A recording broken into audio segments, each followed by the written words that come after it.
भद्रक जिला चांदबाली ब्लॉक दोसिंगा पंचायतर विशिष्ट समाजसेवी राजनीति जगतर गुरुद्रोण कहुवा स्वर्गत अनंत कुमार जेनांकर गत 10 तारिख दिन देहांत होइतिला। ए अवसर में स्वर्गत अनंत जेनांकर एकादश क्रिय बहु समाजसेवी विशिष्ट व्यक्ति राजनीतिज्ञ युववर्ग एवं दोसिंगा पंचायतर आबाल वृद्ध वनिता जोगदे स्वर्गत जेनांकर स्मृतिचारण सेवा करथिले। विशिष्ट व्यक्ति मानक मध्यरे चांदबाली विधायक बेमुकेश राय, पूर्वतन मंत्री प्रफुल्ल कुमार सामल, पूर्वतन सांसद मंजुलता मंडल, पूर्वतन धामनगर विधायक मुक्तिकांत मंडल, युव नेता अमेय कुमार महापात्र प्रमुख जोग देथिले। इति अवसर में स्वर्गत अनंत कुमार जेनांक स्मृति उद्देश्य अनंत नायक नामक एक पुस्तिका उन्मोचन करथिले। तेबे आसंतु सुनिबा स्वर्गत अनंत कुमार जेनांक स्मृति उद्देश्य कौन कहउछंती विशिष्ट व्यक्ति माने। विशेषकर धामना अंचल एक जुग पुरुषर विलुप्त है समस्ते अनुभव करुछंती। कारण तांका जीवदशा भितर बंगीय परिवार जन्म होता समस्त को श्रद्धा करी जीवन शेष पर्यंत जे ये अंचल विकास कथा चिंता करछंती। परिवार 3 पीढ़ीर परिवार से माने जनसेवा क्षेत्र में निजक नियोजित करछंती। आज मध्य तांकर तृतीय पीढ़ीर नाती इंजीनियर रामकृष्ण सी सरपंच हो पार्टी दोसिंगा पंचायत रे, जे पंचायत रे स्वर्गत अनंत जेना 2 थर सरपंच थे। आज धामरा बंदर प्रतिष्ठा अनंत बाबूर दान ये अंचल केबे भूलियो ना।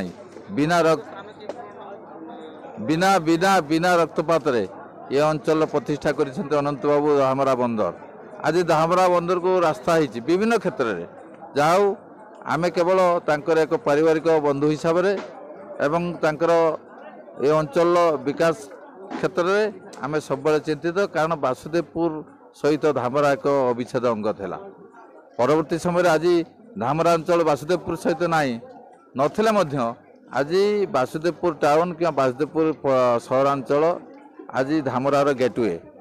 तब आशा करूँ माननीय सांसद जिते थिले धामरा अंचल को नेशनल हाईवे हवा, धामरार लाइट हाउस प्रतिष्ठा हवा, सर्वविधि क्षेत्र में माननीय सांसद तांकर उद्यम एवं आज पर्यंत जो अधूरा कार्य अच्छी किभली से कार्य संपूर्ण हम आम से समस्ते चेष्टित। आशा करुछु तांकर परिवार तांकर जो माने अछंती ये अंचल जनसाधारण भले रुहतु। अनंत बाबू को जो स्मृतिचारण करवा ये अंचल विकास पे आज अंत एकादश क्रिया नुहे आज स्मृतिचारण सभा। प्रत्येक मनुष्यर मृत्यु अच्छी से मनुष्य हो जीव जेकोसी जीव हो, किंतु अनंत बाबू होचंद अमर।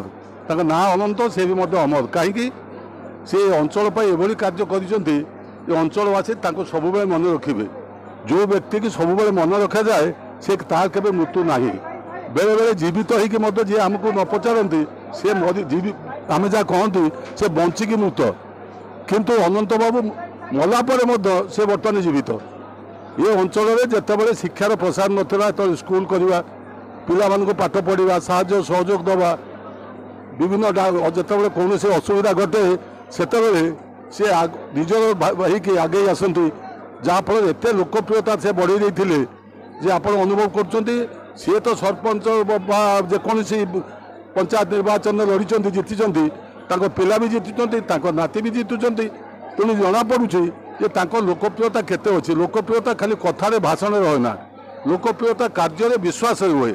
लोक तांको निजर बोली भाविथिबारु आज अनंत बाबू ये अंचल एक प्रिय लोक हिसाब से परिचित होइचंती एवं आज मृत्यु समस्त मर्माहत होइचंती।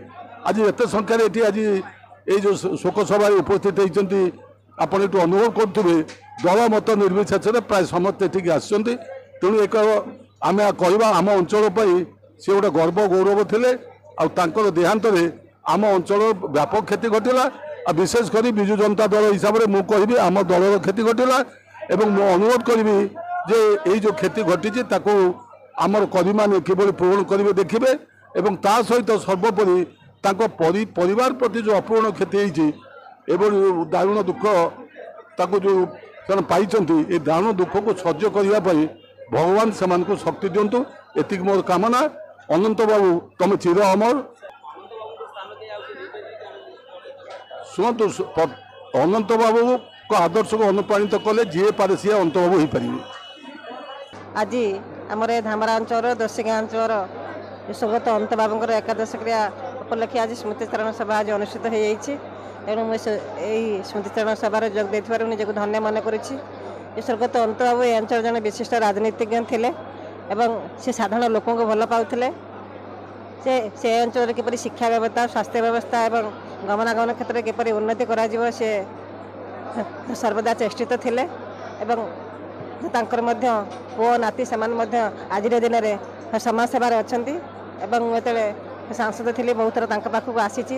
ସେ ମଧ୍ୟ ରାଜନୀତି ବିଷୟରେ ମୋତେ ଶିକ୍ଷା ଦେଇଥିଲେ ଏବଂ ମୁଁ ଆଜି ଈଶ୍ୱରଙ୍କଠାରେ ପ୍ରାର୍ଥନା କରୁଛି ଜଗନ୍ନାଥ ତାଙ୍କ ଆତ୍ମାର ସଦ୍ଗତି କରନ୍ତୁ ଏବଂ ଯେଉଁ ତାଙ୍କର ପୁଅ ନାତି ଅଛନ୍ତି ସେ ଦୁଃଖକୁ ସାମ୍ନା କରିବା ପାଇଁ ଈଶ୍ୱର ତାଙ୍କୁ ଶକ୍ତି ଦିଅନ୍ତୁ। ଏକାଦଶ କର୍ମ ଆଜି ଯେଉଁ ଶୋକସଭା, ତାଙ୍କ ଶୋକସଭାରେ ମୁଁ କ'ଣ କହିବି, ଦୀର୍ଘ 60 ବର୍ଷ ଉର୍ଦ୍ଧ୍ୱ ତା ସହିତ ମୁଁ ମିଶିଛି।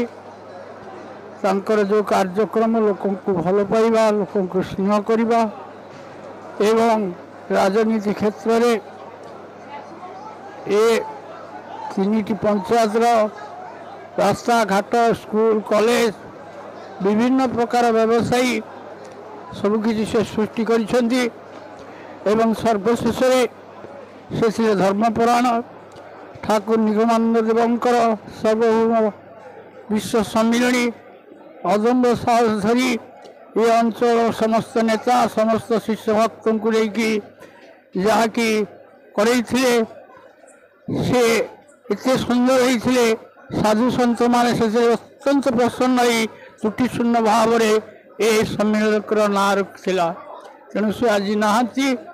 ମୁଁ ତାଙ୍କର ଅମରାତ୍ମାର ସଦ୍ଗତି ପାଇଁ ଜଗତର ନାଥ ଜଗନ୍ନାଥଙ୍କ ପାଖରେ ପ୍ରାର୍ଥନା କରୁଛି ଏବଂ ତାଙ୍କର ଶୋକସସ୍ତ ପରିବାର ବର୍ଗକୁ ଠାକୁର ଯେପରି ଅଞ୍ଚଳ ପାଇଁ ବହୁତ କାମ କରିଛନ୍ତି, ରାସ୍ତାଘାଟ, ସ୍କୁଲ, କଲେଜ, ଏଭଳିକି ବ୍ୟବସାୟୀ କ୍ଷେତ୍ରରେ ବନ୍ଦର ସୃଷ୍ଟି କରିଛନ୍ତି। ଅନେକ ଭାଇମାନଙ୍କୁ ଜୀବିକା ସୁବ୍ୟବସ୍ଥା କରିଦେଇ ଯାଇଛନ୍ତି। ତାଙ୍କର ଗୁଣ କହିଲେ ନ ସରିବ। ସମସ୍ତଙ୍କର କିଛି ନା କିଛି ସେ ଏ ଅଞ୍ଚଳ ପ୍ରତି ଲୋକଙ୍କର ଉପକାର କରି ସମସ୍ତଙ୍କୁ ଦୁଃଖ ସାଗରରେ ଭସେଇ ଦେଇ ସେ ଆଜି ଆମ ନିକଟରୁ ଚାଲି ଯାଇଛନ୍ତି। ତାର ନାଁ ଯେମିତି ଅନନ୍ତ କୁମାର ଜେନା। ଅନନ୍ତ କୁମାର ଜେନାଙ୍କର ଅନ୍ତ ନାହିଁ କଥା କହିବା ପାଇଁ। ମୁଁ କେଉଁଠୁ ଆରମ୍ଭ କରିକି କେଉଁଠି ଶେଷ କରିବି ସେ ବିଷୟରେ ମୁଁ ଭାବିପାରୁନି। ତ ଆମମାନଙ୍କ ସାଙ୍ଗରେ ଏତେ ସମ୍ପର୍କ ଥିଲେ ବା ତାଙ୍କର ପରିବାର ଆମମାନଙ୍କ ସାଙ୍ଗରେ ଏତେ ସମ୍ପର୍କ ଥିଲେ ତାର ହିସାବ ନାହିଁ। ତ କହିବାକୁ ଗଲେ ତ ଦୁଃଖର ବିଷୟର କ'ଣ କହିବି। ତ ଆଜି ଆମମାନଙ୍କର ଗହଣରେ ନାହିଁ। ସେ ଯେତେବେଳେ ଥିଲେ ସେ ଟାଇମ୍ରେ ଆମେମାନେ ତାଙ୍କ ପାଖରୁ ବହୁତ ଶିଖିଛୁ। ଗୋଟେ ଶାରଦାମଣି ଏମ୍ଇ ସ୍କୁଲ ଆପଣ ତା ଅନନ୍ତ ବାବୁଙ୍କର ମା ନାଁରେ ହେଇଛି। ଫାଷ୍ଟ ମୁଁ କହିବି ଦୋସିଙ୍ଗା ଅଞ୍ଚଳରେ ଗୋଟେ ହାଇସ୍କୁଲ ଥିଲା ନାହିଁ। ତ ଅନନ୍ତ ବାବୁଙ୍କର ଚେଷ୍ଟା ପ୍ରଚେଷ୍ଟାରେ ସେଠି ହାଇସ୍କୁଲ ହେଲା। ବଟ୍ କିଛି ଥିଲାନି ଆଜ୍ଞା। ଆମର ଯଦି ଡେଲିଭରି ହେବ, ଗୋଟେ ଡେଲିଭରି ଡାକ୍ତର ପାଖକୁ ଯାଉ ଯାଉ ସେ ବାଟରେ ଡେଲିଭରି ହେଇଯାଉଥିଲା।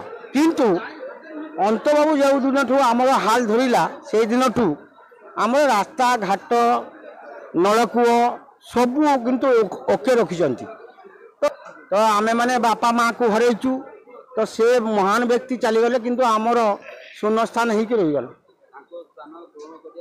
ତାଙ୍କ ସ୍ଥାନ ପୂରଣ କରିବା ପାଇଁ ମୁଁ ତ ଆଉ ମୋ 65 ବର୍ଷ ବୟସରେ ଦେଖିବାକୁ ପାଉନି ଯେ ସେଭଳିଆ ମହାନ ବ୍ୟକ୍ତି କେହି ଆସିକି ଆମ ଗହଳରେ କିଛି କହିବେ ବା କରିବେ। ମୁଁ ହେଉଛି ଅଂଶୁମାନ ପ୍ରଧାନ, ଜସ୍ନାମୀ ଗ୍ରାମ। ଆଜି ହେଉଛି ଅନନ୍ତ ବାବୁଙ୍କର ଏକାଦଶ କର୍ମ। ଏହି ଏକାଦଶ କର୍ମର ଆମେ ପଞ୍ଚାୟତ ସାରା ତାଙ୍କୁ କେହି ଭୁଲି ପାରିବୁନି। ସେ ବହୁତ କିଛି ଆମ ପଞ୍ଚାୟତ ପାଇଁ, ଆମ ଗ୍ରାମ ପଞ୍ଚାୟତ ବହୁତ କିଛି କରିଯାଇଛନ୍ତି।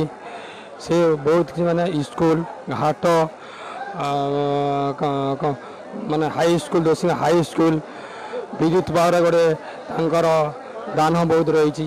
ବହୁତ ରେଟ୍ ଆମ ପଞ୍ଚାୟତର चारिटी रेडक्रॉस अनुतार से बहुत आम भल लोक थे।